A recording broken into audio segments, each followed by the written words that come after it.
며느리가 방문을 잠그고 들어가면서 말했습니다. 절대 제 방에 들어오지 마세요. 그런데 궁금해서 쇠꼬챙이로 문을 따고 들어간 순간 침대 밑에서 발견한 그것을 보고 온몸이 얼어붙었습니다. 도대체 우리 며느리가 숨기고 있던 것은 무엇이었을까요?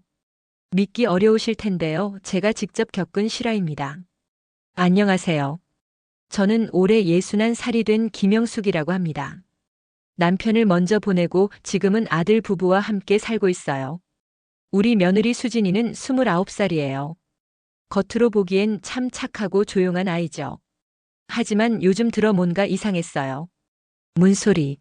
매일 방문을 꼭 잠그고 들어가더라고요. 처음엔 그러려니 했어요. 신혼부부니까 그럴 수도 있다고 생각했죠.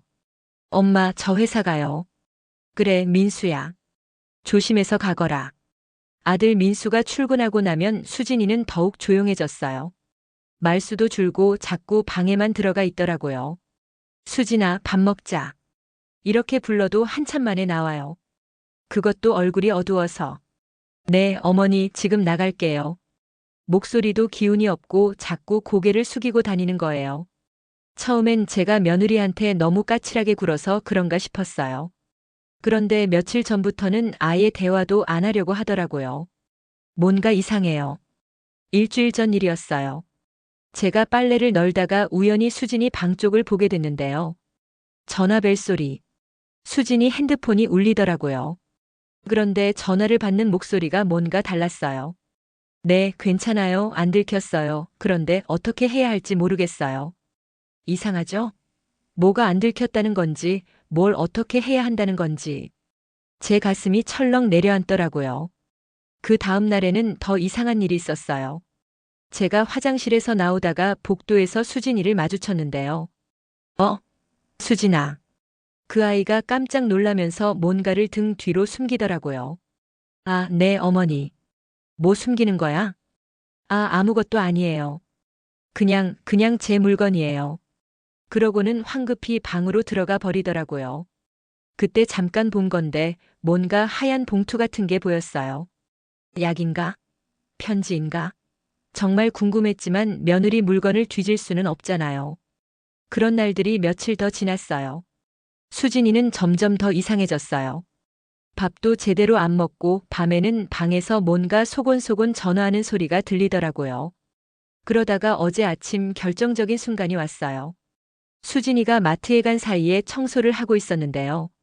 수진이 방 앞을 지나가다가 문틈 사이로 뭔가 떨어진 게 보이더라고요. 혹시나 해서 주워봤는데 작은 종이 쪽지였어요. 그런데 그 내용을 본 순간 제 머리가 하얘졌습니다. 사랑해. 곧 모든 걸 정리할게. 조금만 더 참아줘. 이게 뭔가요? 우리 며느리가 바람을 피우고 있다는 거예요? 아니면 다른 남자와 도망갈 준비를 하고 있다는 거예요? 손이 떨려서 쪽지를 제자리에 살짝 밀어 넣었어요. 그런데 마음이 너무 불안해서 견딜 수가 없더라고요. 드디어 오늘 오후에 기회가 왔어요. 수진이가 친구를 만나러 나간다고 하더라고요. 아들 민수는 야근이라 늦는다고 하고요. 집에 혼자 남은 제가 아무리 생각해도 이상한 거예요. 며느리가 대체 뭘 숨기고 있는 건지, 정말 바람을 피우는 건지. 결국 참을 수 없어서 수진이 방으로 향했습니다. 문고리를 돌려봤지만 역시나 잠겨 있더라고요. 부엌에서 가는 쇠꼬챙이를 가져왔어요. 떨리는 손으로 문을 따기 시작했습니다. 찰칵. 문이 열렸어요. 가슴이 쿵쿵 뛰면서 방 안으로 들어갔습니다. 처음엔 별다른 게 보이지 않았어요. 그런데 침대 밑을 들여다본 순간 제 눈을 의심할 수 없었습니다. 거기에는 커다란 상자가 하나 있었어요. 그 상자를 조심스럽게 꺼내서 열어봤는데요. 그 안에 들어있던 것들을 보고 정말 기절할 뻔했습니다. 상자 안에는 온통 아기용품들이 가득 들어 있었어요. 작은 기저귀, 우유병, 아기 옷들, 심지어 초음파 사진까지. 그런데 그게 다가 아니었어요. 상자 맨 밑에서 산부인과 진료 기록지를 발견했는데요. 임신 12주. 건강한 쌍둥이. 쌍둥이라고요? 우리 며느리가 임신을 했는데 쌍둥이를 가졌다는 거예요? 그런데 왜 이걸 숨기는 거죠? 왜 아들한테도 저한테도 말을 안 하는 거예요? 그때 갑자기 현관문 소리가 들렸어요. 문소리. 수진이가 일찍 돌아온 거예요. 황급히 상자를 원래 자리에 넣고 방을 나왔습니다. 어머니 다녀왔습니다. 그래, 수진아. 일찍 왔네. 그런데 수진이 얼굴을 보니까 눈이 빨갛게 부어 있더라고요. 울었나 봐요. 저녁을 준비하면서도 계속 신경이 쓰였어요. 도대체 왜 임신 사실을 숨기는 건지, 그 전화 통화는 뭐였는지. 민수가 돌아와서 저녁을 먹는데도 수진이는 계속 고개만 숙이고 있더라고요. 결국 참을 수 없어서 물어봤어요. 수진아, 너 혹시 우리한테 할 말 없니? 수진이가 깜짝 놀라더니 숟가락을 떨어뜨렸어요. 민수도 이상하다는 듯이 아내를 바라봤고요. 무슨 말씀이세요, 어머니? 아니야, 그냥 요즘 내가 좀 이상해서 말이야. 뭔가 힘든 일이 있는 것 같던데. 그러자 수진이 갑자기 울음을 터뜨렸어요. 어머니, 죄송해요. 정말 죄송해요. 갑자기 왜 우는 거야? 무슨 일인데? 사실은 제가 말을 제대로 못하고 계속 울기만 하더라고요. 그때 민수가 아내의 손을 잡으면서 말했어요. 여보, 천천히 말해봐. 무슨 일인데? 드디어 수진이가 입을 열었어요. 어머니, 민수 오빠, 저 임신했어요. 뭐라고? 임신했다고? 민수가 깜짝 놀라면서 일어섰어요. 정말이야? 정말 임신한 거야? 네, 그런데 쌍둥이예요. 쌍둥이? 쌍둥이라고? 이제야 웃음이 나오려고 하는데 수진이가 다시 울기 시작했어요. 그런데 문제가 있어요. 제가 일을 그만둬야 할 것 같아요. 일을 그만둔다고? 왜? 쌍둥이라서 위험하다고 의사가 절대 안정을 취하라고 해서요. 그런데 저희 형편에 제가 일을 그만두면 어떻게 살지, 아기 둘 키울 돈은 어떻게 마련하지. 아, 그래서 그랬구나. 그래서 혼자 끙끙 앓았던 거구나. 그제야 모든 게 이해됐어요. 수진이가 숨기던 건 바람이 아니라 임신이었고 경제적 부담 때문에 고민하고 있었던 거예요. 수진아, 바보야. 그런 좋은 소식을 왜 혼자 고민하고 있었어? 어머니가 화내실까봐, 그리고 민수 오빠 부담될까봐. 아이고, 이 바보야. 아기가 생기는 게 얼마나 기쁜 일인데. 그것도 쌍둥이라니. 민수도 아내를 꼭 안아주면서 말했어요.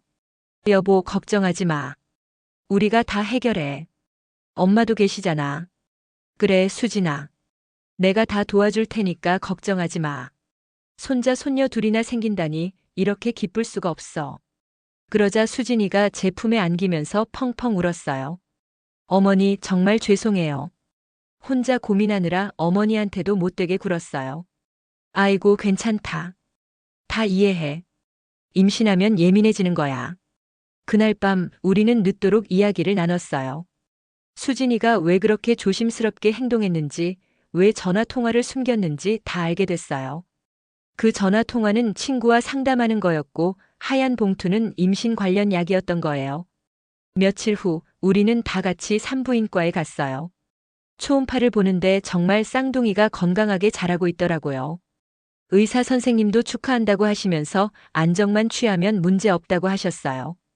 집에 돌아와서 수진이가 말했어요. 어머니, 앞으로 제가 집안일 많이 도와드릴게요. 몸이 허락하는 선에서요. 아이고, 내가 쉬어야지. 내가 다 할 테니까 걱정하지 마. 민수도 야근을 줄이겠다고 하면서 아내를 더 챙기기 시작했어요. 지금은 수진이가 임신 6달째예요. 배가 많이 나왔는데도 정말 예뻐요. 우리는 아기방을 준비하고 있어요. 쌍둥이니까 준비할 게 2배로 많지만 기쁨도 2배예요. 수진이는 이제 완전히 밝아졌어요.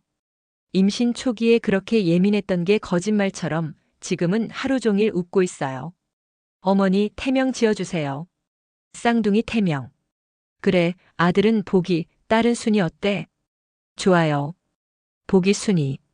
민수도 퇴근하면 아내 배에다 대고 아기들과 이야기해요. 복이야, 순이야. 아빠야. 빨리 나와서 할머니도 만나고 엄마 아빠도 만나자. 그럴 때마다 수진이가 행복해하는 모습을 보면 제 마음도 따뜻해져요. 이제 생각해보니 며느리 방에 몰래 들어간 제가 잘못이었어요. 하지만 그 덕분에 수진이의 고민을 알게 되고 가족이 더 가까워졌으니 결과적으론 잘 된 것 같아요. 곧 있으면 쌍둥이 손자 손녀를 만날 생각에 벌써부터 가슴이 설레요. 수진이도 이제는 제게 모든 걸 털어놓고 저도 며느리를 딸처럼 아끼고 있어요. 가족이라는 게 이런 거구나 싶어요. 서로 걱정하고 아끼는 마음이 있으면 어떤 오해도 풀리고 어떤 어려움도 이겨낼 수 있더라고요. 여러분도 가족과의 관계에서 오해가 있으시면 먼저 대화를 시도해 보세요. 혼자 끙끙 앓지 마시고 서로 마음을 열고 이야기하시면 분명 해결책이 나올 거예요. 이렇게 단순한 오해가 이런 큰 걱정을 만들 줄 몰랐어요. 여러분은 어떻게 생각하세요? 제가 잘한 건가요? 오늘 영상이 마음에 닿았다면 좋아요와 구독, 알림 설정 부탁드립니다.